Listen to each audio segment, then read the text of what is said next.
കേരളത്തിലെ ഏറ്റവും മികച്ച ഇഗ്നോ കോച്ചിംഗ് പ്ലാറ്റ്ഫോമായ ലേൺവൈസ് അവതരിപ്പിക്കുന്ന IGNOU focus 4.0. Learnwise academic research ടീമിന്റെ നേതൃത്വത്തിൽ IGNOU previous year question paper ultimate analysis 4.0യിലൂടെ ഇഗ്നോ ഡിഗ്രി PG പ്രോഗ്രാമുകളുടെ previous year question paper machine learning algorithms ഉപയോഗപ്പെടുത്തി വളരെ കോംപ്രിഹെൻസീവായ രീതിയിൽ അനലൈസ് ചെയ്ത് നിങ്ങളുടെ മുന്നിലേക്ക് എത്തിക്കുന്നു. ഇഗ്നോ ഫോക്കസിന്റെ ഭാഗമായിട്ടുള്ള മുൻകാല ചോദ്യ പേപ്പറുകളുടെ ഡീറ്റെയിൽഡ് അനാലിസിസും പ്രഡിക്റ്റീവ് ക്വസ്റ്റ്യൻ പേപ്പേഴ്സിന്റെ മോഡൽ ആൻസേഴ്സും അടങ്ങിയ PDF ഫയലുകൾ ലേൺവൈസിന്റെ ആപ്പിൽ അതാത് കോഴ്സുകളിൽ ലഭ്യമാണ്. ലേൺവൈസിന്റെ പ്രോഗ്രാമുകളെ കുറിച്ച് കൂടുതൽ അറിയാൻ വീഡിയോയുടെ ഡിസ്ക്രിപ്ഷൻ ബോക്സ് സന്ദർശിക്കുക. അവിടെ കാണുന്ന നമ്പറിൽ വാട്സ്ആപ്പ് വഴിയോ കോൾ വഴിയോ എത്രയും പെട്ടെന്ന് ബന്ധപ്പെടുക. 75 92 93 96 16 എന്നതാണ് നമ്പർ. ഒന്നുകൂടെ പറയാം, 75 92 93 96 16. അപ്പോൾ വരുന്ന ഇഗ്നോ എക്സാംസിന് എല്ലാ ലേണേഴ്സിനും എല്ലാവിധ ആശംസകളും നേരുന്നു. All the best. നമ്മൾ ഇന്ന് നോക്കാൻ പോകുന്നത് MAPC പ്രോഗ്രാമിലുള്ള MA സൈക്കോളജി എന്ന് പറയുന്ന പ്രോഗ്രാമിലെ 5th പേപ്പറായ MPC 005 റിസർച്ച് മെത്തേഡ്സിന്റെ പ്രീവിയസ് ക്വസ്റ്റ്യൻ പേപ്പേഴ്സിന്റെ ഒരു അൾട്ടിമേറ്റ് അനാലിസിസ് ആണ്. മുൻകാല ചോദ്യ പേപ്പറുകളുടെ അടിസ്ഥാനമാക്കിയിട്ടുള്ള ഒരു അൾട്ടിമേറ്റ് അനാലിസിസ് ആണ് നമ്മൾ ഈ ഒരു സെഷനിൽ നോക്കാൻ പോകുന്നത്. അപ്പൊ ഇതിലെന്ന് പറയുമ്പോൾ നമ്മൾ കുറെ അധികം മുൻപേ ഒരു 2020 മുതലുള്ള പേപ്പേഴ്സിന്റെ അടിസ്ഥാനമാക്കിയിട്ടുള്ള ക്വസ്റ്റ്യൻസിനെ ബേസ് ചെയ്തിട്ട് നിർമ്മിച്ചിരിക്കുന്ന ഒരു ഡോക്യുമെന്റ് ആണ്. ഇതിൽ നമ്മൾ ഡിസ്കസ് ചെയ്യാൻ പോകുന്നത് സിലബസ് മാപ്പിംഗ്, അതായത് നമ്മൾ MPC 005 റിസർച്ച് മെത്തേഡ്സിന്റെ മൊത്തത്തിലുള്ള ഒരു ബ്ലോക്ക് വൈസ്, യൂണിറ്റ് വൈസ് ഓരോരോ ക്വസ്റ്റ്യൻസ് ഏതൊക്കെ ഏരിയയിൽ നിന്നാണ്, ഏതൊക്കെ ബ്ലോക്കിൽ നിന്നാണ് ക്വസ്റ്റ്യൻസ് വരുന്നത് എന്നുള്ളത് നോക്കുന്നുണ്ടാകും.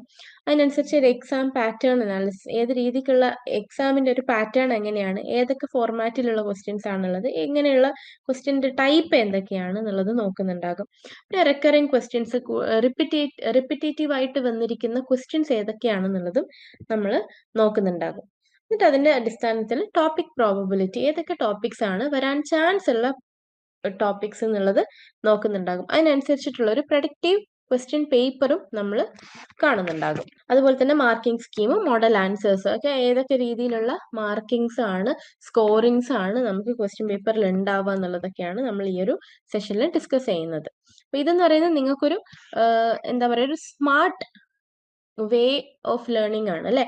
നമ്മളെ ബുക്കിൽ ഒരുപാട് ഉണ്ടാകും, SLMൽ ഒരുപാട് നമുക്ക് പഠിക്കാനുണ്ട്. നമുക്ക് ഈ ഒരു രീതിക്ക് ഒരു സ്മാർട്ട് പ്രിപ്പറേഷൻ അല്ലെ, സ്മാർട്ട് വർക്കിലൂടെ നമുക്ക് എക്സലൻസിലേക്ക് പോകാൻ പറ്റും. MPC 005ന്റെ എക്സാമിന് നല്ല ഭംഗിയായിട്ട് നമുക്ക് പെർഫോം ചെയ്യാൻ പറ്റും. സോ ഇതില് ബ്ലോക്ക് വൈസ് ഓരോ ബ്ലോക്ക് നമുക്കറിയാം അല്ലെ, എത്ര ബ്ലോക്സ് ഉണ്ട്, 4 ബ്ലോക്സ് ആണുള്ളത്. സോ അതില് ഓരോ ബ്ലോക്കിൽ 4 യൂണിറ്റ് വീതം ഉണ്ട്. അപ്പോൾ ഓരോ ബ്ലോക്സിൽ ഏതൊക്കെ ടോപ്പിക്സ് ആണ് കൂടുതലായിട്ടും ക്വസ്റ്റ്യൻസ് ഈ 2025 ജൂണിൽ ക്വസ്റ്റ്യൻ ആയിട്ട് വരാൻ വേണ്ടിയിട്ട് ചാൻസ് ഉള്ളത്, അതിന്റെ റിലവൻസ് ഒക്കെയാണ് ഇതിൽ കൊടുത്തിരിക്കുന്നത്. നമ്പർ ഓഫ് അപ്പിയറൻസ്, മുന്നേ ചോദിച്ച ഒരു അപ്പിയറൻസിന്റെ കൗണ്ട് എത്രയാണ്, അതുപോലെ തന്നെ അതിന്റെ ആ കൗണ്ടിനനുസരിച്ച് അതിന്റെ റിലവൻസ് എന്താണെന്നുള്ളതാണ് ഈ ഒരു കോംപ്രിഹെൻസീവ് ആയിട്ടുള്ള ഒരു മാപ്പിംഗ് ടേബിൾ എന്ന് പറയുന്നത്. സോ ഇതിൽ നമ്മൾ നോക്കിയാൽ കാണാൻ പറ്റും, ബ്ലോക്ക് 1ൽ നിന്നും 1, 2, 3, 4 4 യൂണിറ്റിൽ നിന്നും ക്വസ്റ്റ്യൻസ് ചോദിച്ചിട്ടുണ്ട് അല്ലെ. ഒന്നാമത്തേതാണെങ്കിൽ സ്റ്റെപ്സ് ഇൻ റിസർച്ച് പ്രോസസ് ആണ്, ബേസിക് ആയിട്ടുള്ള കാര്യങ്ങളാണ് ബ്ലോക്ക് 1ലുള്ളത്. അത് 15 ആണ് അതിന്റെ നമ്പർ ഓഫ് അപ്പിയറൻസ്. അതുകൊണ്ട് തന്നെ അതൊരു ഹൈ റിലവന്റ് ആയിട്ടുള്ള ഒരു ക്വസ്റ്റ്യൻ ആണ്. രണ്ടാമത്തെ യൂണിറ്റിലാണെങ്കിൽ റിലയബിലിറ്റി ആൻഡ് വാലിഡിറ്റി, റിസർച്ചിൽ നമ്മൾ പഠിക്കാതെ ഇരിക്കാൻ പറ്റാത്ത, അതായത് എന്തായാലും പഠിച്ചിരിക്കേണ്ട ഒരു ഭാഗമാണ് റിലയബിലിറ്റി ആൻഡ് വാലിഡിറ്റി എന്ന് പറയുന്നത്. നമ്പർ ഓഫ് അപ്പിയറൻസ് എത്രയാണ്, 13 ആണ്. അതുകൊണ്ട് തന്നെ അത് ഹൈ റിലവന്റ് ആയിട്ടുള്ള ഒരു ക്വസ്റ്റ്യൻ ആണ്. മൂന്നാമത്തേതാണെങ്കിൽ യൂണിറ്റ് ടൈപ്സ് ഓഫ് വാരിയബിൾസ്, ഒരുപാട് ടൈപ്പ് ഓഫ് വാരിയബിൾസ് നമുക്ക് പഠിക്കാനുണ്ട് ബ്ലോക്ക് 1ലെ unit 3, which is number of appearance എത്രയാണ്, 10 ആണ്. അതുകൊണ്ട് തന്നെ ഹൈ റിലവൻസ് ആണ്. ഇനി ബ്ലോക്ക് 1ലെ 4th യൂണിറ്റിൽ ഹൈപ്പോത്തസിസ് അല്ലെ, ടൈപ്സ്, അതുപോലെ ഇറേഴ്സ്, സാമ്പിളിംഗ്, ഇങ്ങനെയുള്ള കാര്യങ്ങളൊക്കെ മീഡിയം റിലവൻസ് ആണ്. 9 ആണ് അതിന്റെ ഒരു നമ്പർ ഓഫ് അപ്പിയറൻസ് വരുന്നത്. ഇനി സെക്കൻഡ് ബ്ലോക്കിലാണെങ്കിൽ 1, 2, 3, 4 എന്നുള്ള രീതിയിൽ യൂണിറ്റ് നോക്കുന്ന സമയത്ത് ഫസ്റ്റ് യൂണിറ്റിൽ സർവേ, പല ടൈപ്പ് ഓഫ് റിസർച്ച് മെത്തേഡ്സ് ആണ് നമ്മൾ പഠിക്കുന്നത് അല്ലെ. ബ്ലോക്ക് 2ല് സർവേ റിസർച്ചിലെ മെത്തേഡ്സും അതിന്റെ ഒരു ടൈപ്പും ഒക്കെ നമുക്കുണ്ട്. അത് 7 ആണ് അതിന്റെ ഒരു അപ്പിയറൻസ് കൗണ്ട് വരുന്നത്. അപ്പൊ അതിൽ മീഡിയം റിലവൻസ് ആണ് വരിക. Then block 2 unit 2 which is expose factor research അല്ലേ. എക്സ്പോസ് ഫാക്ടർ റിസർച്ചും നമ്പർ ഓഫ് അപ്പിയറൻസ് എന്ന് പറയുന്നത് 5 ആണ്. അതുകൊണ്ട് തന്നെ മീഡിയം റിലവൻസ് ആണ് അതിന് വരിക. ഇനി unit 3 block 2 experimental field experiment എന്നൊക്കെ പറയുന്നത് ഹൈ ആണ്. അത് എന്തായാലും ക്വസ്റ്റ്യൻ ചോദിക്കുന്ന ഒരു ഭാഗമാണ്. 13 ആണ് അതിന്റെ ഒരു അപ്പിയറൻസ് കൗണ്ട് വരുന്നത്.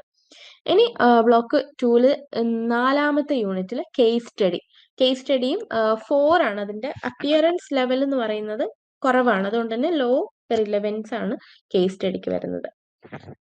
ദെൻ ബ്ലോക്ക് 3 നോക്കുകയാണെങ്കിൽ 1, 2, 3, 4 യൂണിറ്റ്സിൽ നമ്മൾ നോക്കുമ്പോൾ 1ാമത്തെ യൂണിറ്റിൽ സിംഗിൾ ഫാക്ടർ ഡിസൈൻ എന്ന് പറയുന്നത് അല്ലെ, അത് 8 ആണ് അതിന്റെ ഒരു നമ്പർ ഓഫ് അപ്പിയറൻസ്. അതുകൊണ്ട് തന്നെ മീഡിയം റിലവൻസ് എന്നുള്ള രീതിയിൽ അത് വരും. ദെൻ 2ാമത്തത് ഫാക്ടോറിയൽ ഡിസൈൻസ് 11 ആണ്. അതുകൊണ്ട് തന്നെ ഹൈ ആണ് അല്ലെ റിലവൻസ്. ക്വാസി എക്സ്പെരിമെന്റൽ ഡിസൈൻ എന്ന് പറയുമ്പോൾ അതിന്റെ ഒരു ടൈപ്പ് തന്നെ ഉണ്ട് അല്ലെ ഒരുപാട്. അത് 10 ആണ് അതിന്റെ ഒരു നമ്പർ ഓഫ് അപ്പിയറൻസ് വരുന്നത്. അതുകൊണ്ട് തന്നെ ഹൈ റിലവൻസ് ആണ്. ദെൻ 4ാമത്തെ unit correlation and comparative designs. Okay, അത് correlation and causal comparative design ആണ്. അത് 8 ആണ് അതിന്റെ ഒരു നമ്പർ ഓഫ് അപ്പിയറൻസ് വരുന്നത്. അതുകൊണ്ട് തന്നെ മീഡിയം റിലവൻസ് ആണ് അതിന് വരാം. ബ്ലോക്ക് 4 വരുമ്പോഴോ ക്വാളിറ്റേറ്റീവ് റിസർച്ച് ഡിസൈൻ ഒക്കെയാണ് നമ്മൾ അതിൽ പഠിക്കുന്നത്. ക്വാളിറ്റേറ്റീവ് റിസർച്ച് ഡിസൈനും അതിന്റെ കൂടെ തന്നെ എത്തനോഗ്രഫിയും, അത് 7 ആണ് അതിന്റെ ഒരു നമ്പർ ഓഫ് അപ്പിയറൻസ്. അതുകൊണ്ട് തന്നെ മീഡിയം റിലവൻസ് ആണ്. ദെൻ ഗ്രൗണ്ടഡ് തിയറി വിച്ച് 7 ആണ് നമ്പർ ഓഫ് അപ്പിയറൻസ്. അതുകൊണ്ട് തന്നെ മീഡിയം. പിന്നീട് വരുന്ന discourse and content analysis high relevance ആണ്. 10 പ്രാവശ്യം ചോദിച്ചിട്ടുണ്ട് അല്ലെ, discourse and content analysis block 4 unit 3. Then 4ാമത്തത് finally qualitative report and evaluation. Report റൈറ്റിംഗും ഇവാലുവേഷൻ ഒക്കെ നമ്മൾ ലാസ്റ്റ് യൂണിറ്റിൽ ഫൈനലി പഠിക്കുന്നതാണ്. അത് 5 ആണ്. അതുകൊണ്ട് തന്നെ മീഡിയം ആണ് അതിന്റെ ഒരു റിലവൻസ് വരുന്നത്. സോ അതിന്റെ ഒരു സ്കോറിംഗ് എങ്ങനെയാണെന്ന് പറഞ്ഞു കഴിഞ്ഞാൽ ഗ്രേറ്റർ ദാൻ ഓർ ഈക്വൽസ് 10 ആണെങ്കിൽ അപ്പിയറൻസ് ആണെങ്കിലാണ് ഹൈ വരുന്നത്. 5 to 9 അപ്പിയറൻസ് ആണെങ്കിൽ മീഡിയവും, ലെസ് ദാൻ 5 ആണെങ്കിൽ ലോയും. ആ രീതിയിലാണ് വരുന്നത്. അതിനൊരു ബാർ ചാർട്ട് നോക്കുകയാണെങ്കിൽ നോക്കിയ നമ്പർ ഓഫ് ക്വസ്റ്റ്യൻസ് ആണ് സൈഡിൽ കൊടുത്തിരിക്കുന്നത്, താഴെ കൊടുത്തിരിക്കുന്നത് ബ്ലോക്ക് വൈസ്. അപ്പോൾ ബ്ലോക്ക് നമുക്ക് കാണാൻ പറ്റും. ഇതിൽ ബ്ലോക്ക് 1ഉം ബ്ലോക്ക് 3ഉം ആണ് അല്ലെ കൂടുതലായിട്ട് ക്വസ്റ്റ്യൻസ് വന്നിരിക്കുന്നത്. അതുകൊണ്ട് തന്നെ അത് രണ്ടും ഇമ്പോർട്ടന്റ് ആണ്. മറ്റേ ബാക്കി ബ്ലോക്ക് 2ഉം ബ്ലോക്ക് 4ഉം ഏകദേശം മോഡറേറ്റ് എന്നുള്ള രീതിയിലാണ് വന്നിരിക്കുന്നത്. അതിന്റെ ഒരു ഹീറ്റ് മാപ്പ് സമ്മറി എന്നുള്ള രീതിയിൽ നോക്കുകയാണെങ്കിൽ നോക്കിയത് ഫ്രീക്വൻസി കൂടുന്ന ഡാർക്കർ ഷെയ്ഡ് ആവുന്നത് ഫ്രീക്വൻസി കൂടുന്നതിനനുസരിച്ച് അതിന്റെ ഷെയ്ഡ് ഡാർക്കർ ആയി വരികയാണ് ചെയ്യുന്നത് അല്ലെ. അപ്പൊ അതിൽ ഏറ്റവും ഡാർക്കർ ആയിട്ട് വരുന്നത് എന്താ നോക്കിയേ ബ്ലോക്ക് 1 ആണ്. ബ്ലോക്ക് 1 താഴെ കൊടുത്തിരിക്കുന്നത് യൂണിറ്റ് 1 ആണ്. Then top 3 high yield topics ഏതൊക്കെയാണ്? ഈ രീതിയിൽ മുന്നേ ചോദിച്ച നമ്പർ ഓഫ് അപ്പിയറൻസ് ഒക്കെ നോക്കിയിട്ട് അത് പ്രകാരം നമ്മൾ നോക്കുന്ന സമയത്ത് ടോപ്പ് 3 ഹൈ ഈൽഡ് ടോപ്പിക്സ് ഏതൊക്കെയാന്ന് പറഞ്ഞു കഴിഞ്ഞാൽ സ്റ്റെപ്സ് ഇൻ റിസർച്ച് പ്രോസസ് എന്ന് പറയുന്നത് ഇമ്പോർട്ടന്റ് ആയിട്ടുള്ള അല്ലെ ടോപ്പ് 3 വരുന്നതാണ്. അത് ബ്ലോക്ക് 1 യൂണിറ്റ് 1 അല്ലെ. അതിൽ മേജർ ഓർ മൈനർ ക്വസ്റ്റ്യൻസ് ചോദിക്കാം. റിസർച്ച് പ്രോസസ്സ്, അതുപോലെ അതിന്റെ foundational importance for examiners and students. അപ്പൊ ആ രീതിക്ക് അത് സ്റ്റെപ്പ് ആയിട്ട് തന്നെ ചോദിക്കണം. ഓരോ സ്റ്റെപ്സും നമ്മൾ ഇലാബറേറ്റ് ചെയ്ത് കൊടുക്കണം. ഓക്കെ, സോ രണ്ടാമത്തെ experimental field and quasi experimental design, അതൊക്കെ ചോദിക്കുന്നുണ്ട്. ബ്ലോക്ക് 2ലും ബ്ലോക്ക് 3ലും ആയിട്ട് കിടക്കുകയാണ് അല്ലെ. ക്വാസി എക്സ്പെരിമെന്റൽ വേറെയിലും എക്സ്പെരിമെന്റൽ ആൻഡ് ഫീൽഡ് എക്സ്പെരിമെന്റ് വേറെയിലും. അപ്പൊ അത് കമ്പയർ ചെയ്തിട്ടും ചോദിക്കാം. എക്സ്പെരിമെന്റൽ മെത്തേഡും ക്വാസി എക്സ്പെരിമെന്റൽ മെത്തേഡും അതിന്റെ ഡിഫറൻസ് എന്താണ്, പിന്നെ ഈ രണ്ടിന്റെ വീക്ക്നെസ് സ്ട്രെങ്ത് ഈ രീതിയിൽ ചോദിച്ച് കാണുന്നുണ്ട്. പിന്നെ റിലയബിലിറ്റി വാലിഡിറ്റി ആണെങ്കിലോ, റിലയബിലിറ്റി വാലിഡിറ്റി എന്ന് പറയുമ്പോൾ ബ്ലോക്ക് 1 വരുന്നത് അല്ലെ. അതും കൺസിസ്റ്റന്റ്ലി ചോദിക്കുന്നുണ്ട്. ഒന്നുകിൽ റിലയബിലിറ്റി ചോദിക്കാം അല്ലെങ്കിൽ വാലിഡിറ്റി ചോദിക്കാം. വാലിഡിറ്റി ചോദിക്കുന്ന സമയത്ത് ഒരുപാട് ടൈപ്പ് ഓഫ് വാലിഡിറ്റി നമുക്കുണ്ട്. അത് ആ രീതിക്ക് തന്നെ നമ്മൾ ബോക്സ് ഒക്കെ ആക്കിയിട്ട് എന്ത് ചെയ്യാം പഠിക്കുക. ഈ നമ്മൾ വാലിഡിറ്റിന്റെ ഡെഫിനിഷൻസ്, ടൈപ്സ് ഓഫ് വാലിഡിറ്റിന്റെ ഡെഫിനിഷൻസ് പഠിക്കുമ്പോൾ ചിലപ്പോൾ നമുക്ക് മനസ്സിലാവുന്നില്ല എന്നുണ്ടെങ്കിൽ ലൈവ് സെഷൻസിലൊക്കെ നമ്മൾ ഡിസ്കസ് ചെയ്തതുപോലെ എക്സാമ്പിൾസ് വെച്ച് പഠിച്ചാൽ മതി. ഓക്കെ, നമ്മൾ ക്ലാസ്സിൽ ഡിസ്കസ് ചെയ്തിട്ടുണ്ടായിരുന്നു. അത് എക്സാമ്പിൾസ് വെച്ചിട്ട് പഠിച്ചിട്ട് അങ്ങനെ ആവുന്ന സമയം നമ്മൾ സ്വന്തമായിട്ട് ഡെഫിനിഷൻ ഉണ്ടാക്കാൻ എഴുതാൻ നമുക്ക് പറ്റും. ആ ഡെഫിനിഷൻസ് കുറച്ച് ടഫാണ് നമ്മുടെ ടെക്സ്റ്റ് ബുക്കിലുള്ളത്. നിങ്ങൾ ഓൾറെഡി ഇഗ്നോയിൽ ജോയിൻ ചെയ്തിട്ടുള്ള ഒരാളാണോ? അതല്ലെങ്കിൽ ഇഗ്നോയിൽ ജോയിൻ ചെയ്ത് ഡിഗ്രി PG ഒക്കെ തന്നെ നേടണമെന്ന് ആഗ്രഹിക്കുന്ന ഒരാളാണോ? ആണെങ്കിൽ നിങ്ങൾക്ക് വേണ്ടിയുള്ളതാണ് ലേൺവൈസ് പ്ലാറ്റ്ഫോം. കേരളത്തിലെ ഏറ്റവും മികച്ച ഇഗ്നോ സപ്പോർട്ട് പ്ലാറ്റ്ഫോം ആയിട്ടുള്ള ലേൺവൈസിന്റെ സഹായത്തോടു കൂടി രാജ്യത്തെ ഏറ്റവും മികച്ച, ഏറ്റവും ക്രെഡിബിൾ ആയിട്ടുള്ള ഡിസ്റ്റൻസ് എഡ്യൂക്കേഷൻ യൂണിവേഴ്സിറ്റി ആയിട്ടുള്ള ഇഗ്നോയിൽ നിന്ന് നിങ്ങൾക്ക് ഡിഗ്രി PG MBA എല്ലാം നേടാം. ഇഗ്നോ നൽകി വരുന്ന 36ഓളം വരുന്ന പ്രോഗ്രാമുകളിൽ നിങ്ങൾക്ക് first year, second year, third year, fourth ഇയറിന് ആവശ്യമായിട്ടുള്ള കോംപ്രിഹെൻസീവ് സപ്പോർട്ട് ലേൺവൈസിൽ നിങ്ങൾക്ക് ലഭ്യമാണ്. തങ്ങളുടെ എല്ലാ ലേണേഴ്സിനും കൃത്യമായ മെന്റർഷിപ്പോട് കൂടി കോംപ്രിഹെൻസീവ് ആയ ഒരു ഡിഗ്നിഫൈഡ് ലേണിംഗ് എക്സ്പീരിയൻസ് ഉറപ്പാക്കാൻ ലേൺവൈസ് എപ്പോഴും തന്നെ ശ്രദ്ധിക്കാറുണ്ട്. ലേൺവൈസിന്റെ വ്യത്യസ്ത സവിശേഷതകൾ നിങ്ങൾക്കിവിടെ കാണാൻ സാധിക്കും. അതുപോലെ ലേൺവൈസിൽ നിന്ന് പഠിച്ചിറങ്ങിയിട്ടുള്ളവരുടെയും നിലവിൽ പഠിച്ചുകൊണ്ടിരിക്കുന്നവരുടെയും എക്സ്പീരിയൻസ് അറിയുന്നതിനും മനസ്സിലാക്കുന്നതിനും എത്രയും പെട്ടെന്ന് ലേൺവൈസ് യൂട്യൂബ് ചാനലിൽ പോവുക. നിങ്ങൾക്ക് അവിടെ ഒരുപാട് വീഡിയോസ് കാണാൻ സാധിക്കും. ലേൺവൈസിനെ പറ്റി കൂടുതൽ മനസ്സിലാക്കുന്നതിനായിട്ടും ഞങ്ങളുടെ എക്സിക്യൂട്ടീവുമായിട്ട് ബന്ധപ്പെടുന്നതിനായിട്ടും താഴെ കൊടുത്തിരിക്കുന്ന നമ്പറിൽ വാട്സാപ്പ് വഴിയോ കോൾ വഴിയോ ബന്ധപ്പെടുക. സോ മൂന്നാമത്തത് എക്സാം പാറ്റേൺ എങ്ങനെയാണെന്നുള്ളതാണ്. ഓക്കെ, അതെന്ന് പറയുമ്പോൾ നമ്മൾ ഈ ലാസ്റ്റ് 8 ടേം ആൻഡ് എക്സാമിനേഷൻ പേപ്പേഴ്സിന്റെ അടിസ്ഥാനത്തിൽ ക്വസ്റ്റ്യൻ്റെ ഒരു ഫോർമാറ്റ് എന്ന് പറയുന്നത് എന്താ, ഈ ലോങ് എസ്സേസ്, പിന്നെ മിഡിൽ ആൻസേഴ്സ്, ഷോർട്ട് നോട്ട്സ്, എല്ലാം ഡിസ്ക്രിപ്റ്റീവ് ആയിട്ടുള്ള ക്വസ്റ്റ്യൻസ് ആണ് വരുന്നത്. ലോങ് എസ്സേ എന്ന് പറയുന്നത് സെക്ഷൻ എ, അതെന്ന് പറയുന്ന ഒരു 10 to 15 മാർക്കാണ് അതിന് വരുന്നത്. അതിന്റെ ഒരു കൗണ്ട്, വേർഡ് കൗണ്ട്, എത്ര വേർഡ്സ് നമ്മൾ ഇൻക്ലൂഡ് ചെയ്യണം എന്നുള്ളത് 400 to 500 ആണ്. അതിന്റെ പേപ്പർ എന്ന് പറയുന്നത് നമുക്കിപ്പം ഓരോ ആൾക്കാരുടെ കൈയക്ഷരം നോക്കിയിട്ടായിരിക്കും ഉണ്ടാവുക. ഓക്കെ, അതിൽ ഡിപ്പെൻഡ് ചെയ്തിട്ടാണ് ഉണ്ടാവുക. ദെൻ മീഡിയം ആൻസേഴ്സ് എന്ന് പറയുമ്പോൾ അതൊരു സെക്ഷൻ ബിയിൽ വരുന്ന 5 to 6 മാർക്കിനാണ്. അത് 220 to 270 വേർഡ്സ് അത്രയുമാണ് വേണ്ടി വരിക. ഷോർട്ട് നോട്ട്സ് എന്ന് പറയുമ്പോൾ ചെറിയ എസ്സേസ്, ഹാഫ് പേജസ് അല്ലെങ്കിൽ ഒരു 3/4 പോർഷനേ വേണ്ടി വരുള്ളൂ. അത് 3 ആണ് അതിൻ്റെ ഒരു മാർക്ക് റേഞ്ച് വരുന്നത്. 90 to 110 വേർഡ്സ് ആണ് അത് വരിക. പിന്നെ ന്യൂമറിക്കൽ അല്ലെങ്കിൽ അപ്ലൈഡ് എന്ന് പറയുമ്പോൾ കുറച്ചൊരു പ്രാക്ടിക്കൽ ഓറിയന്റഡ് ആയിട്ടുള്ള ക്വസ്റ്റ്യൻസ് ചോദിക്കാൻ പറ്റുന്നത് അത്രയും റെയർ ആണ്. എന്നാലും 5 to 10 ആണ് അതിൻ്റെ ഒരു മാർക്ക് വരുന്നത്. ദെൻ അത് ബ്രീഫ് എക്സ്പ്ലെയിൻ ചെയ്യാനാണ് പറയുന്നത്. പിന്നെ MCQ പോലെയുള്ള ഫില്ലിംഗ് ദ ബ്ലാങ്ക്സ് പോലെയുള്ള ക്വസ്റ്റ്യൻസ് നമുക്ക് ഇല്ല. ആക്ച്വലി അത് നമ്മൾ ഈ ഒരു പേപ്പറിന് ചോദിക്കാറില്ല. ഡിസ്ക്രിപ്ഷൻസ് ആണ് വരുന്നത്. ഇനി ലോങ് എസ്സേസ് എന്താണ്, മീഡിയം ആൻസർ, നമ്മൾ നേരത്തെ പറഞ്ഞതിന്റെ ഒരു ഡിസ്ക്രിപ്ഷൻ ആണ് ഇവിടെ കൊടുത്തിരിക്കുന്നത് കേട്ടോ. ഇത് നമ്മളിപ്പോൾ ലോങ് എസ്സേസ് എന്ന് പറയുമ്പോൾ നമുക്കറിയാം അത് മൊത്തത്തിൽ 10 മാർക്ക് ഒക്കെ വരുന്ന സമയത്ത് 400 to 500 വേർഡ്സ് ആണ് വരിക. അപ്പൊ അതിന്റെ ഒരു മൊത്തത്തിലുള്ള ഒരു നമ്മളൊരു SLM ഒരു ചാപ്റ്റർ എങ്ങനെയാണ് പഠിക്കുന്നത് ആ രീതിയിൽ തന്നെ ഒരു ഇൻട്രൊഡക്ഷനും കണ്ടന്റും ഒരു കൺക്ലൂഷനും അതിനുള്ള സ്റ്റെപ്പുകളും സബ് ടോപ്പിക്സും എല്ലാം ഇൻക്ലൂഡ് ചെയ്തിരിക്കുന്നു. മീഡിയം ആൻസേഴ്സ് എന്ന് പറയുമ്പോൾ അത്രയും ഇലാബറേറ്റ് ചെയ്തിട്ട് വേണ്ടി വരില്ല. കൺസൈസ് ആയിട്ട് എന്താണ് അവർ ചോദിച്ചിരിക്കുന്നത് അത് കൊടുത്തിരിക്കുക. എന്നാൽ ആ വേർഡ് ലിമിറ്റ് കറക്റ്റ് ആയിട്ട് ഫോളോ ചെയ്യുകയും ചെയ്യാം. ഷോർട്ട് നോട്ട്സ് ആകുന്ന സമയത്ത് വളരെ കൺസൈസ് ആയിട്ട്, വളരെ പ്രിസൈസ്, വളരെ ക്രിസ്പായിട്ട് നമ്മൾ ചോദിച്ച കാര്യങ്ങൾ അതേപോലെ എഴുതുക എന്നുള്ളത്. ഒരു സിംഗിൾ പാരഗ്രാഫ് മതിയാകും. 90 to 110 വേർഡ്സ് ആണ് അത് പറയുന്നത്. ന്യൂമറിക്കൽ അപ്ലൈഡ് പ്രോബ്ലം എന്ന് പറയുന്നത് ഒരു സ്റ്റെപ്പ് വൈസ് കാൽക്കുലേഷൻ ഒക്കെ ആയിരിക്കും. സ്റ്റാറ്റിസ്റ്റിക്സിൽ നിന്നൊക്കെ വരുന്നത് റെയർ ആണ്. എന്നാലും വരികയാണെങ്കിൽ തന്നെ അതൊരു 5 to 8 ആണ് അതിന്റെ ഒരു പെർ ക്വസ്റ്റ്യന് വരുന്ന mark. Okay, then mark distribution നോക്കുന്ന സമയത്ത് ഇതില് ബ്ലോക്ക് 1, ബ്ലോക്ക് 2, ബ്ലോക്ക് 3, ബ്ലോക്ക് 4 ഇതില് ആവറേജ് മാർക്ക് ജൂൺ 21 മുതൽ ഡിസംബർ 24 വരെ വന്നിരിക്കുന്ന മാർക്സ് ഡിസ്ട്രിബ്യൂഷൻ നോക്കുകയാണെങ്കിൽ ടോട്ടൽ ഷെയർ ചെയ്തിരിക്കുന്ന മാർക്ക് 100-ലാണെങ്കിൽ ബ്ലോക്ക് 1-ൽ നിന്നും ബ്ലോക്ക് 1 എന്ന് പറഞ്ഞാൽ നമുക്കറിയാം ഇൻട്രഡക്ഷൻ ആണ്, അത് 26% ആണ് ചോദിച്ചിരിക്കുന്നത്. ബ്ലോക്ക് 2 ആണെങ്കിലോ ടൈപ്സ് ഓഫ് റിസർച്ച് അതൊക്കെയാണ് നമ്മൾ പഠിക്കുന്നത്, 16% ആണ്. ബ്ലോക്ക് 3 ആണെങ്കിൽ നമ്മൾ ആ ഒരു ഓർഡറിൽ നോക്കുകയാണ് അല്ലെ, from December 2021 to June 2021 to December 2024 വരെ നോക്കുകയാണെങ്കിൽ ബ്ലോക്ക് 3 ഡിസൈൻസ്, റിസർച്ച് ഡിസൈൻസ് നോക്കുമ്പോൾ 26% ആണ്. ബ്ലോക്ക് 4 16% ആണ്. ന്യൂമറിക്കൽ അല്ലെങ്കിൽ അപ്ലൈഡ് ചോദിച്ചിരിക്കുന്നത് 16% ആണ്.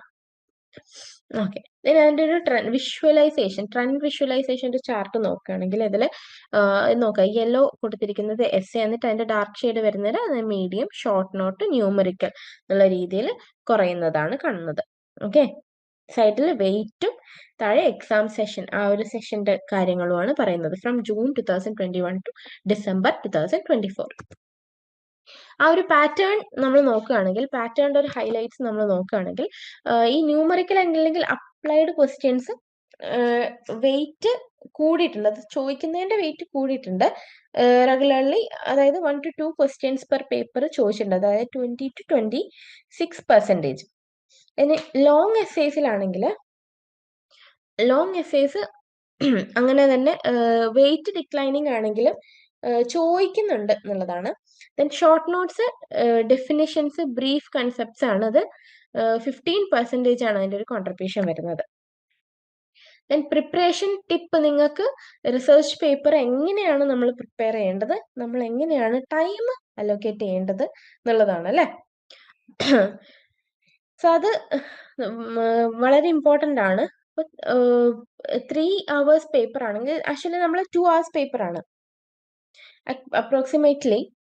ഇവർ പറയുന്നത് എന്താ വെച്ച് കഴിഞ്ഞാൽ നമ്മൾ ലോങ് എസ്സേയിൽ 15 മാർക്സിനാണ് 35 minutes ഈച്ച് കൊടുക്കണം എന്നാണ് പറയുന്നത്. മീഡിയം ആൻസേഴ്സ് ആണെങ്കിൽ 8 minutes ഈച്ച് എന്ന് പറയുന്നുണ്ട്. ഷോർട്ട് നോട്ട്സ് ആണെങ്കിൽ 2 minutes ഈച്ച് എന്നുള്ള രീതിയിലാണ് കൊടുക്കുന്നത്. റിപ്പീറ്റഡ് ക്വസ്റ്റ്യൻസ് നമ്മൾ നോക്കുകയാണെങ്കിൽ റെക്കറിങ് ക്വസ്റ്റ്യൻ ആയിട്ട് വന്നിരിക്കുന്ന ടോപ്പ് 10 ലിസ്റ്റിൽ വരുന്നത് മെയിൻ ആയിട്ടും ഫസ്റ്റത്തത് സ്റ്റെപ്സ് ഇൻ റിസർച്ച് പ്രോസസ് ആണ്. ദെൻ റിലയബിലിറ്റി ഡിഫൈൻ ചെയ്യാൻ വേണ്ടി എന്താണ് റിലയബിലിറ്റി, ഇനി മെത്തേഡ്സ് ഓഫ് എസ്റ്റിമേറ്റിംഗ് റിലയബിലിറ്റി. നമുക്കറിയാം 2 ടൈപ്പ് ഉണ്ട്, ഇന്റേണലും ഉണ്ട് എക്സ്റ്റേണലും ഉണ്ട്. അത് 7 അപ്പിയറൻസ് ആണ്, ഇമ്പോർട്ടൻ്റ് ആണ്. മൂന്നാമത്തത് what is experimental research design, എന്താണെന്നുള്ളത് അതിൻ്റെ ഒരു ടൈപ്സും ഒക്കെ ചോദിക്കുന്നുണ്ട്. നാലാമത്തത് goals and steps of grounded theory. അത് ബ്ലോക്ക് 4ലാണ്. നമുക്കറിയാം ഗ്രൗണ്ട് തിയറിയുടെ ഒരുപാട് സ്റ്റെപ്പുകളും കാര്യങ്ങളൊക്കെ ഉണ്ട്.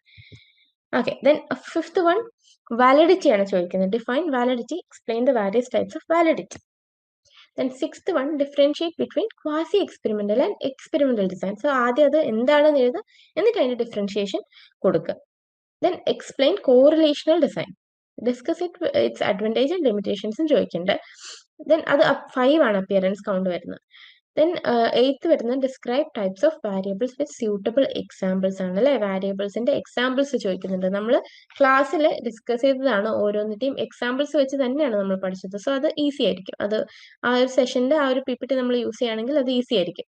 കാരണം നമ്മൾ എക്സാമ്പിൾസ് വെച്ചിട്ട് തന്നെയാണ് പഠിച്ചിരിക്കുന്നത്. ഡെഫിനിഷൻസ് കുറച്ചുകൂടി കടുപ്പായതുകൊണ്ട് തന്നെ.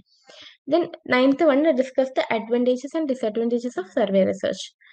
5 ആണ് അതിന്റെ ഒരു അപ്പിയറൻസ് കൗണ്ട് വരുന്നത്. 10th one explain discourse analysis and it's approaches. ലാസ്റ്റിൽ വരുന്നല്ലേ അതിന്റെ ഒരു അപ്രോച്ചസും ചോദിക്കേണ്ടത്. അതിന്റെ 5 ആണ് അപ്പിയറൻസ് കൗണ്ട് വരുന്നത്. അതിന്റെ ഒരു ഫ്രീക്വൻസി ടേബിൾ, ഏതൊക്കെ രീതിയിൽ എത്ര അപ്പിയറൻസ് കൗണ്ട് ആണ്, അതിന്റെ ഫ്രീക്വൻസി എങ്ങനെയാണെന്നുള്ളത് നമ്മളൊരു ടേബിളർ ഫോമിൽ നോക്കുകയാണെങ്കിൽ സ്റ്റെപ്സ് ഇൻ റിസർച്ച് പ്രോസസ് അല്ലെ. അത് ഓരോ നിങ്ങൾ ഈ ഡോക്യുമെന്റ് ആപ്പിൽ അവൈലബിൾ ആണ്. സോ അത് പിന്നീട് എടുത്ത് നോക്കുമ്പോൾ നമുക്ക് ഏതാണ് ബ്ലോക്ക് ഏതാണ് യൂണിറ്റ് എന്ന് കറക്റ്റ് ആയിട്ട് ഇതിൽ മെൻഷൻ ചെയ്തിട്ടുണ്ട്. സോ അതിന്റെ സ്റ്റെപ്സ് ഇൻ റിസർച്ച് പ്രോസസ് ആണെങ്കിൽ അപ്പിയറൻസ് കൗണ്ട് 7 ആണ്, ആവറേജ് മാർക്സ് 10. റിലയബിലിറ്റി, ഡെഫിനിഷനും മെത്തേഡും ചോദിക്കുമ്പോൾ അത് 7 ആണ് അതിന്റെ ഒരു അപ്പിയറൻസ് കൗണ്ട് വരുന്നത്. 6 ആണ് average mark. Then experimental research design ടൈപ്സും അതിന്റെ മീനിങ് ഒക്കെ ചോദിക്കുകയാണ്. അത് 7 ആണ് അതിന്റെ അപ്പിയറൻസ് കൗണ്ട്. 10 ആണ് average mark. Grounded theory, goals and steps, അത് 6 ആണ് അതിന്റെ ഒരു അപ്പിയറൻസ് കൗണ്ട് വരുന്നത് അല്ലെ. ദെൻ വാലിഡിറ്റി ചോദിക്കുന്നുണ്ട്. പിന്നെ quasi versus experimental research design, ഇത് രണ്ടും 6 ആണ് അതിന്റെ ഒരു അപ്പിയറൻസ് കൗണ്ട് വരുന്നത്. Then correlational design, advantages and limitations, അത് 5 ആണ് അത് വരുന്നത്. ടൈപ്സ് ഓഫ് വാരിയബിൾസ് വിത്ത് എക്സാമ്പിൾസും 5. ഈ survey research, advantages disadvantages, discourse analysis with number of appearance 5 ആണ്. ഈ ക്വസ്റ്റ്യൻസ് നമ്മൾ എന്ത് ചെയ്യണം, പറ്റുന്നതും പരമാവധി എത്ര ടൈം നമുക്ക് റിവൈസ് ചെയ്യാൻ പറ്റുമോ നമ്മൾ എന്തായാലും പോർഷൻസ് കവർ ചെയ്തിരിക്കും. ഇതിൽ ഏതെങ്കിലും പോർഷൻസ് മിസ്സായി പോയിട്ടുണ്ടെങ്കിൽ എന്ത് തന്നെ ആയാലും അത് പഠിക്കുക. എന്നിട്ട് റിവിഷൻ എത്ര പ്രാവശ്യം നമുക്ക് പ്രാക്ടീസ് ചെയ്യാൻ പറ്റുന്നോ അത്രയും നമ്മൾ ചെയ്യുക. ഓക്കെ, 5 minutes നമ്മൾ അത് ഔട്ട്ലൈൻ, അതായത് ഇപ്പോൾ ഒരു ഫോർ എക്സാമ്പിൾ ഇപ്പോൾ ടൈപ്സ് ഓഫ് വാലിഡിറ്റി ചോദിക്കുകയാണെങ്കിൽ ആ വാലിഡിറ്റിന്റെ ഒരു ഡെഫിനിഷൻ ആൻഡ് ടൈപ്സ് ഓഫ് വാലിഡിറ്റിന്റെ സബ് ടോപ്പിക്സ് അതൊക്കെ ഒരു ഔട്ട്ലൈൻ പോലെ നമ്മൾ എഴുതിയിട്ട് പിന്നീട് ഒരു 12 to 15 minutes അതിന്റെ മൊത്തത്തിലുള്ള ഫുൾ റെസ്പോൺസ് നമ്മൾ പ്രിപ്പയർ ചെയ്യും. Okay, block wise unit wise നമ്മൾ ഓർഗനൈസ് ചെയ്യാം. നമ്മൾ ഓരോ ബ്ലോക്കിൽ ഈക്വൽ ആയിട്ട് നമ്മൾ പോർഷൻസ് കവർ ചെയ്തിട്ടുണ്ട്, ഇന്ന പോർഷൻസ് ഒക്കെ നമ്മൾ കവർ ചെയ്തിട്ടുണ്ട് എന്നുള്ളത് മേക്ക് ഷുവർ ചെയ്യുക. എന്നിട്ട് നമ്മളൊരു സെൽഫ് ഇവാലുവേഷൻ ചെയ്യുക. എഴുതി കഴിഞ്ഞിട്ട് നമ്മൾ ഏതെങ്കിലും പോയിന്റ്സ് മിസ് ഔട്ട് ചെയ്തിട്ടുണ്ടോ, അല്ലെങ്കിൽ എന്താണ് കറക്റ്റ് ആണോ നമ്മൾ എഴുതിയിരിക്കുന്ന ഡെഫിനിഷൻസ് ഒക്കെ ഓക്കെ ആണോ, കമ്പയർ ഒക്കെ ചെയ്യുന്ന സമയത്ത് കറക്റ്റ് ആയിട്ടുള്ള ആ ഒരു ഡിഫറൻസിയേഷൻ കൊടുത്തിട്ടുണ്ടോ എന്നുള്ളതൊക്കെ നമ്മൾ സെൽഫ് ഇവാലുവേറ്റ് ചെയ്യുക. ഇഗ്നോയിൽ ജോയിൻ ചെയ്ത ഒരാളാണോ നിങ്ങൾ, അല്ലെങ്കിൽ ഇഗ്നോയിൽ നിന്നൊരു ഡിഗ്രിയോ PGയോ ചെയ്യണമെന്ന് ആഗ്രഹമുള്ള ഒരാളാണോ, എങ്കിൽ നിങ്ങൾക്ക് വേണ്ടിയുള്ളതാണ് ലേൺവൈസ് പ്ലാറ്റ്ഫോം. കേരളത്തിലെ ഏറ്റവും മികച്ച ഇഗ്നോ സപ്പോർട്ട് പ്ലാറ്റ്ഫോമായ ലേൺവൈസിന്റെ സഹായത്തോടു കൂടി രാജ്യത്തെ ഏറ്റവും മികച്ച ഏറ്റവും ക്രെഡിബിൾ ആയിട്ടുള്ള ഡിസ്റ്റൻസ് എഡ്യൂക്കേഷൻ യൂണിവേഴ്സിറ്റിയായ ഇഗ്നോയിൽ നിന്ന് ഡിഗ്രി, PG, MBA ഒക്കെ നേടാം. 36ഓളം വരുന്ന പ്രോഗ്രാമുകൾ നിങ്ങൾക്ക് first year, second year, third year, fourth ഇയറിന് ആവശ്യമായിട്ടുള്ള ഫുൾ സപ്പോർട്ടും ലേൺവൈസിൽ അവൈലബിൾ ആണ്. തങ്ങളുടെ ഓരോ ലേണേഴ്സിനും കൃത്യമായ മെന്റർഷിപ്പോട് കൂടി കോംപ്രിഹെൻസീവായ ഒരു ഡിഗ്നിഫൈഡ് ലേണിംഗ് എക്സ്പീരിയൻസ് ഉറപ്പുവരുത്തുന്ന ലേൺവൈസിന്റെ സവിശേഷതകൾ നിങ്ങൾക്ക് ഇവിടെ കാണാം. ലേൺവൈസിൽ മുൻപ് പഠിച്ചതോ ഇപ്പോൾ പഠിച്ചുകൊണ്ടിരിക്കുന്ന ലേണേഴ്സിന്റെ എക്സ്പീരിയൻസിനെ കുറിച്ച് അറിയുന്നതിനായി ലേൺവൈസിന്റെ യൂട്യൂബ് ചാനൽ ഇപ്പോൾ തന്നെ സന്ദർശിക്കാം. അവിടെ നിങ്ങൾക്ക് ധാരാളം വീഡിയോസ് കാണാനാകും. കൂടുതൽ വിവരങ്ങൾ അറിയുന്നതിനായി താഴെ കൊടുത്തിരിക്കുന്ന നമ്പറിൽ കോൾ വഴിയോ വാട്സാപ്പ് വഴിയോ ബന്ധപ്പെടാം. ഇതിൽ ഈ ഒരു പൈ ചാർട്ടിൽ പറയുന്നത് റിപ്പീറ്റ് ചെയ്തിട്ട് വന്ന ക്വസ്റ്റ്യൻസിന്റെയും പിന്നെ അതർ ക്വസ്റ്റ്യൻസിന്റെയും ഒരു പെർസെൻറ്റേജ് ആണ് അല്ലെ. റിപ്പീറ്റ് ചെയ്ത് ടോപ്പ് 10 റിപ്പീറ്റ് ചെയ്ത് വന്നിരിക്കുന്നത് 44% എന്നാണ്. ദെൻ ബാക്കി ഓൾ അതർ ക്വസ്റ്റ്യൻസ് 56% ആണ് വന്നിരിക്കുന്നത്. then ഒരു പ്രോബബിലിറ്റി മെട്രിക്സ് ടേബിൾ നോക്കുകയാണെങ്കിൽ പ്രഡിക്ഷൻ എന്നുള്ള രീതിയിൽ ഇതിന് ഈ വരുന്ന എക്സാമിന് വരുന്ന ക്വസ്റ്റ്യൻസ് ഏതൊക്കെയാണെന്നുള്ളത് നോക്കുകയാണെങ്കിൽ block 1 steps in research process തന്നെയാണ്. അതൊരു ഹൈ പ്രോബബിലിറ്റി റേറ്റ് തന്നെയാണ് കൊടുത്തിരിക്കുന്നത് അല്ലെ. 80% കാറ്റഗറി ഹൈ ആണ്. Okay, footnote, rationale footnote എന്ന് പറയുന്നത് A ആണ്. ഇത് എന്താണെന്നുള്ളത് ഞാൻ ഇത് നെക്സ്റ്റ് സ്ലൈഡിൽ പറയാം. റിലയബിലിറ്റി, ഡെഫിനിഷൻ ആൻഡ് മെത്തേഡ്സ് 70 ആണ്, ഹൈ ആണ്. അതിന്റെ ഫുട് നോട്ട് എന്ന് പറയുന്നത് B. Then quasi experimental design, അതും 70% ആണ്. ഇതൊക്കെ ഹൈ ആയിട്ട് വരുന്നതാണ് അല്ലെ, വരാൻ ചാൻസ് കാറ്റഗറി ഹൈ കാറ്റഗറിയിൽ വരുന്നതാണ്. Then grounded theory, goals and steps എന്ന് പറയുന്നത് മീഡിയം കാറ്റഗറിയാണ്. 60 ആണ് അതിന്റെ ഒരു പ്രോബബിലിറ്റി വരുന്നത് അല്ലെ. Then validity, types and threats, okay, അത് വരുന്നത് ത്രെഡ്സ് ടു ഇന്റേണൽ വാലിഡിറ്റി എന്നൊക്കെ പറഞ്ഞ് നമ്മൾ പഠിച്ചിട്ടുണ്ട്, ടെക്സ്റ്റ് ബുക്കിലുണ്ട്. അത് 60 ആണ് അതിന്റെ ഒരു പ്രോബബിലിറ്റി വരുന്നത്, മീഡിയം കാറ്റഗറിയാണ് അല്ലെ. ദെൻ ഫാക്ടോറിയൽ ഡിസൈൻ എന്ന് പറയുമ്പോൾ 60 ആണ് അതിന്റെ ഒരു പ്രോബബിലിറ്റി വരുന്നത്, മീഡിയം കാറ്റഗറിയിലാണ്. സർവേ റിസർച്ച് അഡ്വാൻറ്റേജസും ഡിസഡ്വാൻറ്റേജസും ചോദിക്കേണ്ടത് ബ്ലോക്ക് 2 നമുക്കറിയാം. ഇൻടു 1 50 ആണ് അതിന്റെ ഒരു പ്രോബബിലിറ്റി വരുന്നത്, കാറ്റഗറി മീഡിയം ആണ്. Discourse analysis, meaning and approaches അല്ലെ, ബ്ലോക്ക് 4 വരുന്നത് 50 ആണ് അതിന്റെ ഒരു കാറ്റഗറി വരുന്നത്, മീഡിയം ആണ്. ഓക്കെ, സോ ഇതിൽ ഇനി അടുത്തത് ടൈപ്സ് ഓഫ് വാരിയബിൾസ്, അത് ബ്ലോക്ക് 1 40 ആണ്. അതൊക്കെ മീഡിയം കാറ്റഗറിയിൽ വരുന്നതാണ്. Then experimental versus quasi experimental, അത് മീഡിയം കാറ്റഗറിയാണ്. 40 ആണ് അതിന്റെ ഒരു പ്രോബബിലിറ്റി റേറ്റ് വരുന്നത്. ബ്ലോക്ക് 4 നോക്കുകയാണെങ്കിൽ എത്തനോഗ്രാഫി, അത് 30 ആണ്, ലോ ആണ് അതിന്റെ category. Then single factor design, അത് 30 ആണ്, അതൊക്കെ ലോ ആണ്. Reporting in qualitative research design, നമ്മൾ 4th അല്ലെ, ഫൈനൽ ആയിട്ട് ലാസ്റ്റിൽ വരുന്ന 20 ആണ്. എക്സ്പോസ് ഫാക്ടർ റിസർച്ച് 20 ആണ്, ഇതൊക്കെ ലോ കാറ്റഗറിയിൽ വരുന്നതാണ്. ഇപ്പൊ നമുക്കറിയാം 70% equals or greater than or equals 70% ആണെങ്കിൽ അപ്പിയർ ചെയ്തിട്ടുണ്ടെങ്കിൽ എന്താണ്, എന്തായാലും നമ്മളത് മിസ് ആവരുത് എന്നാണ് അതിന്റെ അർത്ഥം. ദെൻ സ്ട്രോങ് പ്രിപ്പറേഷൻ എന്തായാലും വേണം എന്നുള്ളത് തന്നെയാണ് മീഡിയവും. പിന്നെ ലോ ഒക്കെ ആണെങ്കിൽ ഒക്കേഷണൽ, എന്തായാലും നമ്മളത് ബ്രീഫ് ചെയ്തിട്ട് എന്തായാലും ആ ഒരു കൺസെപ്റ്റ് മനസ്സിലാക്കി വെക്കുക എന്നുള്ളതാണ് അതിന്റെ ഒരു വരുന്നത്. ദെൻ A ആണെങ്കിൽ ഫുട് നോട്ടിൽ, ജസ്റ്റിഫിക്കേഷൻ ഫുട് നോട്ടിൽ ഔട്ട് ഓഫ് ലാസ്റ്റ് വന്ന 10 പേപ്പേഴ്സിൽ 8 പേപ്പേഴ്സിലെങ്കിലും ചോദിച്ചിട്ടുണ്ടാവും, അതുകൊണ്ടാണ് അത് A കൊടുത്തിരിക്കുന്നത്. B ആണെങ്കിലോ ലാസ്റ്റ് വന്നിരിക്കുന്ന 10 പേപ്പേഴ്സിൽ ഒരു റിലയബിലിറ്റി ഒക്കെ ആണെങ്കിൽ 7 എങ്കിലും അത് ചോദിച്ചിട്ടുണ്ട്. അങ്ങനെയാണ് ഈ ഒരു ABCDEFGH എന്നുള്ള രീതിയിൽ പോകുന്നത്. ഓക്കെ, ഇനി പ്രയോറിറ്റി സ്റ്റഡി ലിസ്റ്റ് നമ്മൾ നോക്കുന്ന സമയത്ത് നമുക്കിപ്പോൾ ഒരു കുറച്ച് ടൈമേ ഉള്ളൂ, നമുക്ക് ഒരുപാട് പഠിച്ച് തീർക്കാനുണ്ട്, പോർഷൻസ് ഇനിയും കംപ്ലീറ്റ് ചെയ്തിട്ടില്ല. ഏതൊക്കെ പോർഷൻസ് ആണ് ഇനി പഠിക്കേണ്ടത്, എല്ലാ പോർഷൻസ് പഠിക്കാനുള്ള സമയവും ഇല്ല. ആ സമയത്ത് നമ്മൾ പ്രയോറിറ്റി ലിസ്റ്റിൽ നോക്കേണ്ട കുറച്ച് കാര്യങ്ങളാണ് ഹൈ പ്രോബബിലിറ്റി റേറ്റിൽ വരുന്ന, നമ്മൾ നേരത്തെ ഡിസ്കസ് ചെയ്ത കുറച്ച് കാര്യങ്ങൾ. Steps in research process, reliability, definition, methods, അത് അതിൻ്റെ ഉള്ളിൽ വരുന്ന കാര്യങ്ങൾ. ദെൻ ക്വാസി എക്സ്പെരിമെന്റൽ ഡിസൈൻസ്, ഇതൊക്കെ നമ്മൾ ഹൈ പ്രോബബിലിറ്റി കൊടുത്ത് പഠിക്കേണ്ട കാര്യങ്ങളാണ്. നമുക്ക് പഠിക്കാൻ സമയമില്ലെങ്കിൽ എന്തായാലും ഈ ഒരു ഫോക്കസ് ഏരിയ എന്നുള്ള രീതിയിൽ പഠിച്ചു വെച്ചിരിക്കേണ്ടതാണ്. സ്ട്രാറ്റജീസ് എന്തൊക്കെയാണ്, നമുക്ക് write structured full length answers നമുക്ക് ഓർമ്മിച്ച് എഴുതാ പഠിച്ചിട്ട്, അല്ലെങ്കിൽ ഒരു പിയർ ടീച്ചിങ് എന്നുള്ള മെത്തേഡിൽ ടീച്ച് ബാക്ക്, അങ്ങോട്ടും ഇങ്ങോട്ടും പഠിപ്പിച്ചു കൊടുക്കുക, പോയിന്റ്സ് അങ്ങോട്ട് പറഞ്ഞു കൊടുക്കുക, 2 പോയിന്റ്സ് ആളോട് ഇങ്ങോട്ട് പറയാൻ ഫ്രണ്ട്സ് ഉണ്ടെങ്കിൽ ആ രീതിയിൽ പഠിപ്പിക്കുക. അല്ലെങ്കിൽ പാസ് പേപ്പറിന്റെ നോക്കിയിട്ട് നമുക്ക് മാർക്ക് ചെയ്തിട്ട് മോഡൽ എക്സാം പോലെയൊക്കെ എഴുതും. നമ്മൾ ഓൾറെഡി ഒരു മോഡൽ എക്സാം അപ്പിയർ ചെയ്തതാണ്. സോ അതുപോലെ നമുക്ക് വേണമെങ്കിൽ റിസർച്ച് എക്സാം ഒന്നുകൂടി എഴുതാം. ഓക്കെ, ഈ ഒരു പേപ്പർ വെച്ചിട്ട് ഇതിൽ നമ്മൾ ലാസ്റ്റ് ഒരു മോഡൽ ക്വസ്റ്റ്യൻ പേപ്പർ, ഒരു പ്രഡിക്ഷൻ ക്വസ്റ്റ്യൻ പേപ്പർ നോക്കുന്നുണ്ട്. അത് വെച്ചിട്ട് നമുക്ക് വേണമെങ്കിൽ എന്ത് ചെയ്യാം, ഒരു ക്വസ്റ്റ്യൻ ഒരു എക്സാം പോലെ എഴുതാം. ദെൻ മീഡിയം പ്രോബിലിറ്റി എന്താണ്? 40 to 69% ആണ് അതിൻ്റെ ഒരു പ്രോബിലിറ്റി റേറ്റ് വരുന്നത് അല്ലേ. അതിൽ ഗ്രൗണ്ടഡ് തിയറി, ഗോൾസ്, സ്റ്റെപ്സ് ഒക്കെ ചോദിക്കേണ്ടത്. ഗ്രൗണ്ടഡ് തിയറിയിൽ ഒരുപാട് സ്റ്റെപ്പ് ഒക്കെ ഉള്ളത് എന്തെന്നാലും പഠിക്കേണ്ടതാണ്. ദെൻ വാലിഡിറ്റി ടൈപ്സും പിന്നെ ത്രെഡ്സ് ടു ഇന്റേണൽ വാലിഡിറ്റി എന്നൊക്കെ പറഞ്ഞിട്ട് അല്ലേ, നമ്മൾ ലാസ്റ്റിലുണ്ട് വാലിഡിറ്റിന്റെ പാഠത്തിൽ യൂണിറ്റ് 2 അല്ലേ.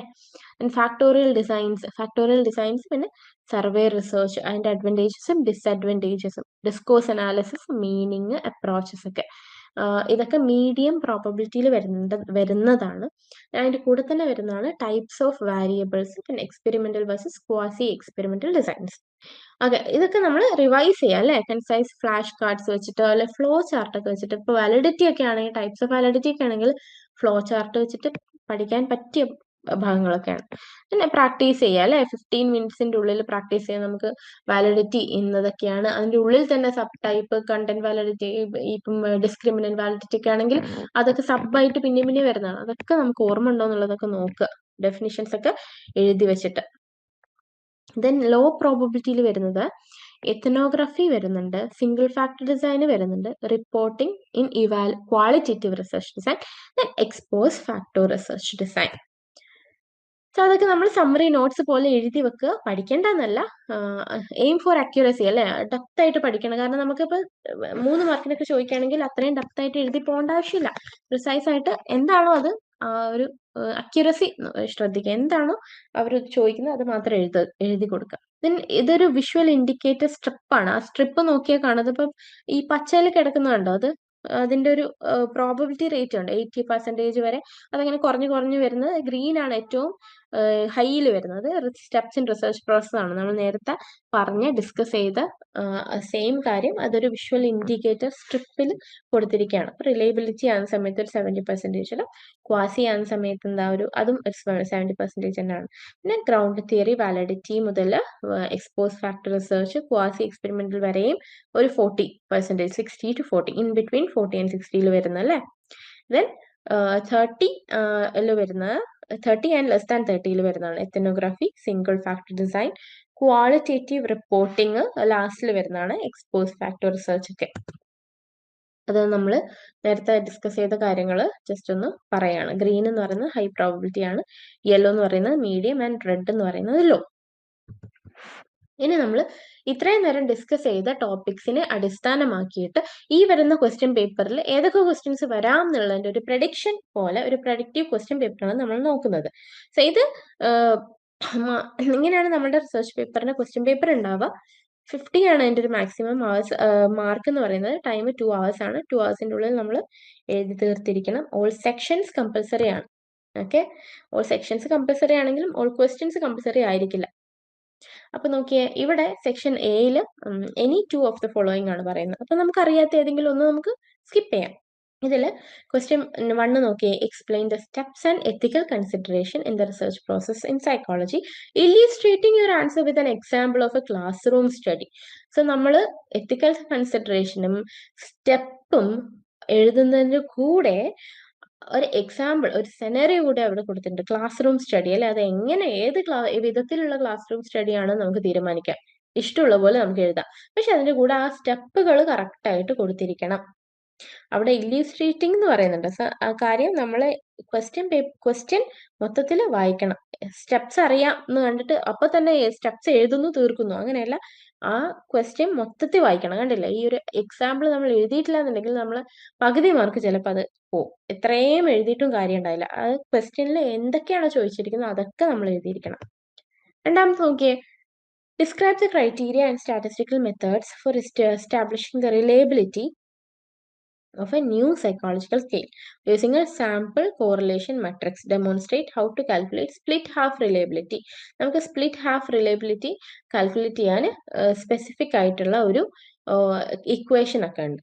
ഓക്കെ, അപ്പൊ ഇത് ഇക്വേഷൻ അല്ല, സ്പ്ലിറ്റ് ഹാഫ് റിലയബിലിറ്റി എങ്ങനെയാണ് എന്നുള്ളത് ഡാറ്റ അവർ തന്നിട്ടുണ്ടല്ലോ, ഐറ്റമും ഇതൊക്കെ തന്നിട്ടുണ്ട്. അപ്പൊ അതിനനുസരിച്ചിട്ട് നമ്മൾ എന്ത് ചെയ്യുക, സ്പ്ലിറ്റ് ഹാഫ് നമ്മൾ എങ്ങനെയാണ് ചെയ്യുക എന്നുള്ളത് ഡെമോൺസ്ട്രേറ്റ് ചെയ്യുക. ഏത് രീതിയിലായിരുന്നു നമ്മൾ സ്പ്ലിറ്റ് ഹാഫ് ചെയ്യുക, ആൻഡ് എന്തിനു വേണ്ടിയിട്ടാണ് നമ്മൾ സ്പ്ലിറ്റ് ഹാഫ് ചെയ്യുന്നത്, ഇതൊക്കെ നമ്മൾ പഠിച്ചിട്ടുണ്ട്. ആ രീതിയിൽ ഒന്ന് ഡെമോൺസ്ട്രേറ്റ് ചെയ്ത് കൊടുത്താൽ മാത്രം മതി. നമ്മളത് വല്ലാതെ കാൽക്കുലേഷനിൽ പോകേണ്ട ആവശ്യം വരുന്നില്ല. നിങ്ങൾ ഇഗ്നോയിൽ ജോയിൻ ചെയ്തിട്ടുള്ള ഒരാളാണോ, അല്ലെങ്കിൽ ഇഗ്നോയിൽ ജോയിൻ ചെയ്ത് ഡിഗ്രി PhD നേടണമെന്ന് ആഗ്രഹിക്കുന്ന ഒരാളാണോ? ആണെങ്കിൽ നിങ്ങൾക്ക് വേണ്ടിയുള്ളതാണ് ലേൺവൈസ് പ്ലാറ്റ്ഫോം. കേരളത്തിലെ ഏറ്റവും മികച്ച ഇഗ്നോ സപ്പോർട്ട് പ്ലാറ്റ്ഫോം ആയ ലേൺവൈസിന്റെ സഹായത്തോടു കൂടി രാജ്യത്തെ ഏറ്റവും മികച്ച, ഏറ്റവും ക്രെഡിബിൾ ആയിട്ടുള്ള ഡിസ്റ്റൻസ് എഡ്യൂക്കേഷൻ യൂണിവേഴ്സിറ്റി ആയിട്ടുള്ള ഇഗ്നുവിൽ നിന്ന് നിങ്ങൾക്ക് ഡിഗ്രി PG MBA എല്ലാം നേടാം. ഇഗ്നു നൽകി വരുന്ന 36ഓളം പ്രോഗ്രാമുകളിൽ നിങ്ങൾക്ക് first year, second year, third year, fourth ഇയറിന് ആവശ്യമായിട്ടുള്ള ഫുൾ സപ്പോർട്ട് ലേൺവൈസിൽ അവൈലബിൾ ആണ്. തങ്ങളുടെ എല്ലാ ലേണേഴ്സിനും കൃത്യമായ മെന്റർഷിപ്പോട് കൂടി കോംപ്രിഹെൻസീവ് ആയ ഒരു ഡിഗ്നിഫൈഡ് ലേണിംഗ് എക്സ്പീരിയൻസ് ഉറപ്പാക്കുന്ന ലേൺവൈസിന്റെ മറ്റ് സവിശേഷതകൾ നിങ്ങൾക്ക് ഇവിടെ കാണാം. ലേൺവൈസിൽ നിന്ന് പഠിച്ചിറങ്ങിയവരുടെയും നിലവിൽ പഠിച്ചുകൊണ്ടിരിക്കുന്നവരുടെയും എക്സ്പീരിയൻസ് അറിയുന്നതിന് എത്രയും പെട്ടെന്ന് ലേൺവൈസ് യൂട്യൂബ് ചാനൽ സന്ദർശിക്കുക. അവിടെ നിങ്ങൾക്ക് ഒരുപാട് വീഡിയോസ് കാണാൻ സാധിക്കുന്നതാണ്. ലേൺവൈസിനെ പറ്റി കൂടുതൽ അറിയുന്നതിനായിട്ട് എത്രയും പെട്ടെന്ന് താഴെ കാണുന്ന നമ്പറിൽ വാട്സ്ആപ്പ് വഴിയോ കോൾ വഴിയോ ബന്ധപ്പെടുക. Then മൂന്നാമത്തെ വരുന്നത് discuss quasi experimental designs and psychological research. Present hypothetical case where a non-equivalent control group design would be appropriate. അപ്പോൾ non-equivalent control group design എന്താണ്, ആൻഡ് അതിന്റെ ഒരു നമ്മൾ ഓരോ ക്വാസി എക്സ്പെരിമെന്റൽ ഡിസൈൻ പഠിക്കുമ്പോൾ അതിന്റെ ഒരു പിക്ചർ നമ്മൾ പഠിക്കുന്നുണ്ട്. പിക്ചർ ചിലതിന് ടെക്സ്റ്റ് കൊടുത്തില്ലെങ്കിലും മോസ്റ്റ് ഓഫ് ദ ടൈപ്പിനും കൊടുത്തിട്ടുണ്ട്. അപ്പൊ അതനുസരിച്ച് നമ്മൾ പഠിക്കുകയാണ്. സോ അത് വെച്ചിട്ട് നമ്മൾ എന്ത് ചെയ്യാം, ഒരു കേസ് പ്രസന്റ് ചെയ്യാണ്. ആദ്യം ക്വാസി എക്സ്പെരിമെന്റൽ ഡിസൈൻ എന്താന്ന് എഴുതണം, എന്നിട്ട് വേണം അതിന്റെ അണ്ടറിലുള്ള non equivalent control group design എന്താന്ന് എഴുതുക, എന്നിട്ട് അതിനെ എന്ത് ചെയ്യാം, കേസുമായിട്ട് റിലേറ്റ് ചെയ്തിട്ട് എഴുതുക. Outline potential threats to validity എന്നും കൂടി പറയുന്നുണ്ട്. അപ്പൊ അതും കൂടി നമ്മൾ ഇൻക്ലൂഡ് ചെയ്യണം. ഇതിന്റെ ഒക്കെ അണ്ടറിൽ ഏത് ബ്ലോക്കിലാണ് ഏത് യൂണിറ്റ് ആണെന്ന് മെൻഷൻ ചെയ്തിട്ടുണ്ട്. നിങ്ങൾ പിന്നീട് നോക്കുന്ന സമയത്ത് ആപ്പിൽ നിന്ന് ഈ ഡോക്യുമെന്റ് അവൈലബിൾ ആണ്.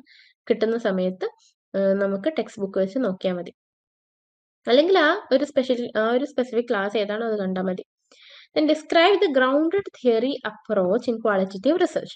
അതിന്റെ ഒരു step by step plan for conducting coding, memoing and theoretical sampling using interview data from adolescence and peer pressure. So എല്ലായിടത്തും അവരൊരു സെനറിയോ തന്നിട്ടുണ്ട്. അപ്പൊ നമ്മൾ നമ്മളുടേതായിട്ട് ഉണ്ടാക്കേണ്ട ആവശ്യമില്ല. ഈ സെനറിയോന്റെ രീതിയിൽ ഇങ്ങനെ കോഡിങ് ചെയ്യുന്നു, അഡോളസൻസിൽ അവർ തരുന്ന ഡാറ്റാനെ കോഡിങ് ചെയ്യുന്നു, മെമ്മോയിങ് ചെയ്യുന്നു, ഇതൊക്കെ എങ്ങനെയാണ്, സ്റ്റെപ്പ് എങ്ങനെയാണ് എന്നുള്ളതൊക്കെ നമ്മൾ കൊടുത്താൽ മാത്രം മതി. സെക്ഷൻ ബി ആണെങ്കിൽ attempt any 4 of the following questions ആണ് അല്ലെ. 250 വേർഡ്സ് ആണ്. അപ്പോൾ ഓരോന്നിനും 6 മാർക്ക്, 24 മാർക്ക് ടോട്ടൽ. അഞ്ചാമത്തെ ക്വസ്റ്റ്യൻ എന്താണ്, എക്സ്പ്ലെയിൻ 3 ടൈപ്സ് ഓഫ് വാലിഡിറ്റി. അപ്പോൾ വാലിഡിറ്റി ഏതൊക്കെ, content, construct, external validity, content, construct, validity, external വാലിഡിറ്റിയുമാണ് അവർ ചോദിക്കുന്നത്. With practical examples from psychological assessment. So sixth question എന്ന് പറയുന്നത്, given the following table of results from a factorial design, analyze the interaction effect and explains meaning for psychological intervention outcomes.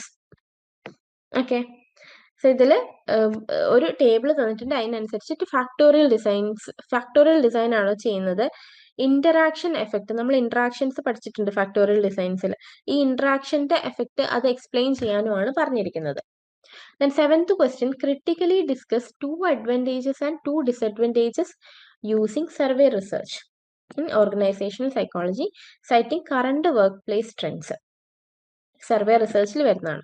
Then 8th question, define, distinguish between independent, dependent and confounding variables using psychological experiment on memory as an example.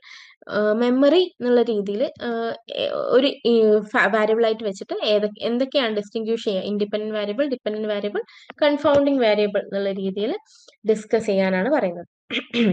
9th, differentiate between experimental and quasi experimental designs using the following scenario. Psychologists evaluate a stress reduction program in 2 factories, one of the which volunteers for intervention. Which design is appropriate? ഏത് design ആണ് appropriate ചെയ്യുന്നത് അല്ലെ. നമ്മൾ stress reduction programme 2 ഫാക്ടറിയിൽ നിൽക്കുന്ന സമയത്ത് one of which volunteers for intervention, ഒന്ന് ഇന്റർവെൻഷന് വേണ്ടിയിട്ട് നിൽക്കുന്നുണ്ട്. അപ്പൊ എക്സ്പെരിമെന്റൽ ഗ്രൂപ്പ് ഉണ്ട്. സോ ഏത് രീതിക്കുള്ള ക്വാസി എക്സ്പെരിമെന്റൽ ഡിസൈൻ ആണ് ഇവിടെ വരിക എന്നുള്ളത്. ടൈപ്സും experimental versus quasi experimental design എന്നുള്ള രീതിയിൽ നോക്കിയാൽ മതി ആ ഒരു ബ്ലോക്ക് 3. സെക്ഷൻ സിയിൽ വരുമ്പോൾ ഷോർട്ട് നോട്ട്സ് ആണ് 2 എനി 2 ആണ് നോക്കുന്നത്. 3 മാർക്സിന്റെ ടോട്ടൽ 6 മാർക്സ്. 10th ക്വസ്റ്റ്യൻ എന്ന് പറയുന്നത് within subject design. Within subject design എന്ന് പറയുമ്പോൾ അത് ബ്ലോക്ക് 3 അത് അങ്ങനെ മാത്രമേ ചോദിക്കുന്നുള്ളൂ. അപ്പൊ അത് എവിടെ ഉള്ളതാണ് ഏതിന്റെ അണ്ടറിലാണെന്നുള്ളത് ഓർമ്മ വരണം. Okay. Then 11th one content analysis and psychology. Simple ആണല്ലേ ലാസ്റ്റിലുള്ളത്. ദെൻ 12ാമത്തത് relevance of qualitative research in digital age. Relevance of qualitative research. ക്വാളിറ്റേറ്റീവ് റിസർച്ചിന്റെ റിലവൻസ് അത് ലാസ്റ്റിൽ ബ്ലോക്ക് 4 വരുന്നതാണ്. സോ ഇത്രയുമാണ് നമ്മൾ ഈ ഒരു സെഷനിൽ ഉള്ളത്. ഈ ഒരു നമ്മൾ ഇത്രയും നേരം ഡിസ്കസ് ചെയ്ത ടോപ്പിക്സ് എന്തായാലും നമ്മൾ ഏതെങ്കിലും ടോപ്പിക്ക് മിസ്സായി പോയിട്ടുണ്ടെങ്കിൽ പെട്ടെന്ന് തന്നെ ഏറ്റവും പെട്ടെന്ന് തന്നെ നമ്മളത് കംപ്ലീറ്റ് വായിച്ച് മനസ്സിലാക്കുക. ഓക്കെ. സോ എല്ലാവരും നന്നായിട്ട് എക്സാമിന് പ്രിപ്പയർ ചെയ്യുക, നല്ല രീതിയിൽ പെർഫോം ചെയ്യുക. All the best. Thank you.